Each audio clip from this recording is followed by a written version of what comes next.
सूचना केवल हमारे विचार हैं, वित्तीय सलाह नहीं। निर्णय लेने से पहले खुद शोध करें। किसी भी लाभ या हानि के लिए हम उत्तरदायी नहीं हैं।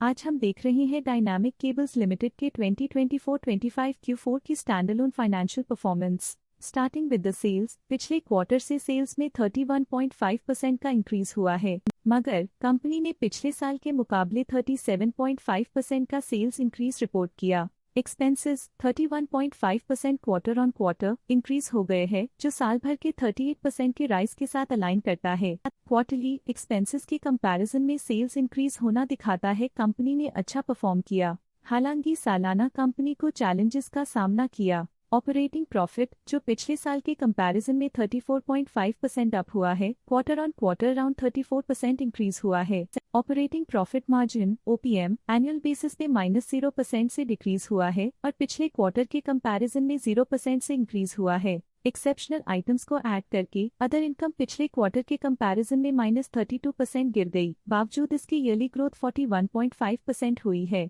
इंटरेस्ट एक्सपेंसेस पिछले क्वार्टर से -46% डाउन हुआ, लेकिन ईयर ओवर ईयर डिक्रीज -63% हुआ है। डिप्रिशिएशन कॉस्ट में 2% का क्लाइम देखने को मिला और ईयरली बेसिस पे 10.5% का इंक्रीज देखा गया। प्रॉफिट बिफोर टैक्स एनुअली 67.5% बढ़ा, लेकिन प्रीसीडिंग क्वार्टर से 46% बढ़ा है। इस साल कंपनी ने 25% टैक्स पे किया और क्वार्टरली कंपनी ने 23% टैक्स पे किया है। नेट प्रॉफिट ने ईयर ऑन ईयर 71% का इंक्रीज दिखाया, लेकिन लास्ट क्वार्टर से 49% का इंक्रीज हुआ है। इस क्वार्टर में कंपनी का परफॉर्मेंस काफी अच्छा रहा। वहीं अगर एनुअल एनालिसिस की बात करें तो इस साल कंपनी का परफॉर्मेंस काफी अच्छा था। अर्निंग्स पर शेयर (EPS) में साल भर में 3.5% का इंक्रीज देखा गया, लेकिन क्वार्टरली में 49% की बढ़ोतरी भी नजर आई। इस क्वार्टर में कंपनी का EPS काफी अच्छा रहा।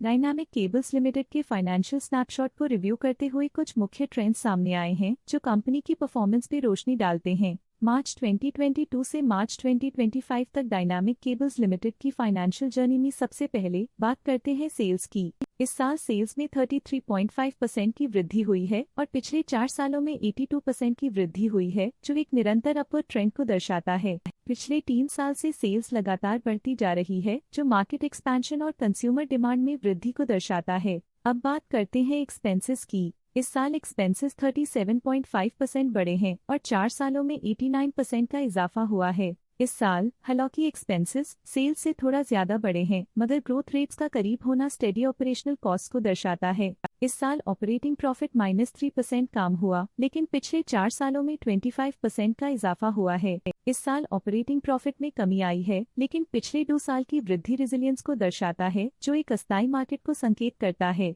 नेट प्रॉफिट का सफर ऊपर की ओर चल पड़ा है। इस साल 71.5% की चढ़ाई के साथ पिछले 4 सालों में 110% की शानदार वृद्धि हुई है। पिछले 3 साल से नेट प्रॉफिट लगातार बढ़ रहा है, जो फाइनेंशियल हेल्थ को मजबूती देते हुए इन्वेस्टर्स का ध्यान आकर्षित करता है। इस साल EPS ने ऊंचाइयों को छुआ है 58.5% की वृद्धि के साथ, जो पिछले 4 सालों में 93.5% की मजबूत वृद्धि पर आधारित है। पिछले 3 साल से अर्निंग्स पर शेयर (EPS) में लगातार इजाफा हुआ है, जो प्रॉफिट ग्रोथ को मजबूती देते हुए शेयर होल्डर वैल्यू को बढ़ा रहा है। चलिए अब बात करते हैं शेयर होल्डिंग पैटर्न की। डायनामिक केबल्स की शेयर होल्डिंग रिपोर्ट्स कुछ इस प्रकार की हैं, जो अननोन 2025 के तक चलता है। ये रिपोर्ट कंपनी के शेयर्स की डिटेल्ड जानकारी देता है, जिसमें promoters, promoter groups, foreign investors, public investors और सरकारी एंटिटीज शामिल हैं। प्रमोटर्स शेयर होल्डिंग 2024 के दिसंबर में 68.17% से इंक्रीज होकर 2025 के में 68.18% तक का इंक्रीज देखा गया है। इस इंक्रीज से साफ होता है कि प्रमोटर्स का कंट्रोल कंपनी पे और मजबूत किया है। पब्लिक द्वारा हेल्ड शेयर्स का परसेंटेज 28.19% से इंक्रीज होकर 2025 के में 28.58% तक का इंक्रीज से देखा गया। ये चेंजेस स्टेट है कि पब्लिक की इन्वेस्टमेंट कंपनी में क्वार्टर टू क्वार्टर इंक्रीज हुई है। जब कंपनी के शेयर्स का अधिकतम हिस्सा प्रमोटर्स, FII, DII या गवर्नमेंट के पास होता है, तब ये माना जाता है कि कंपनी मजबूत हाथों में है, जो स्थिरता और मजबूत समर्थन को दर्शाता है और इस मार्केट की स्थिरता बनी रहती है। डोमेस्टिक इंस्टीट्यूशनल इन्वेस्टर के शेयर होल्डिंग में थोड़ा डिक्रीज आया 2024 के दिसंबर से 2025 के में। जो दिखाता है कि डोमेस्टिक इंस्टीट्यूशंस ने अपने स्टेक को -0.28 से डिक्रीज किया है। फॉरेन इंस्टीट्यूशनल इन्वेस्टर्स की शेयर होल्डिंग में थोड़ा डिक्रीज आया 2024 के दिसंबर से 2025 के में, जो दिखाता है कि फॉरेन इंस्टीट्यूशंस ने अपने स्टेक को क्वार्टर टू क्वार्टर -0.12 से डिक्रीज किया है, जिसे पता चलता है कि उन्होंने अपनी इन्वेस्टमेंट्स को पुल बैक किया है।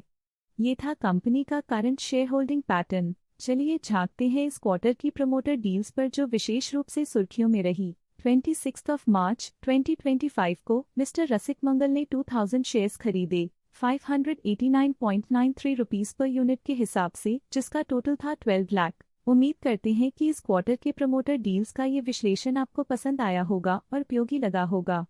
आज के लिए फाइनेंशियल सेक्टर में इतना ही। देखने के लिए धन्यवाद। स्टॉक लेटेस्ट न्यूज अपडेट के लिए चैनल को सब्सक्राइब करें और वीडियो को लाइक एंड शेयर करें।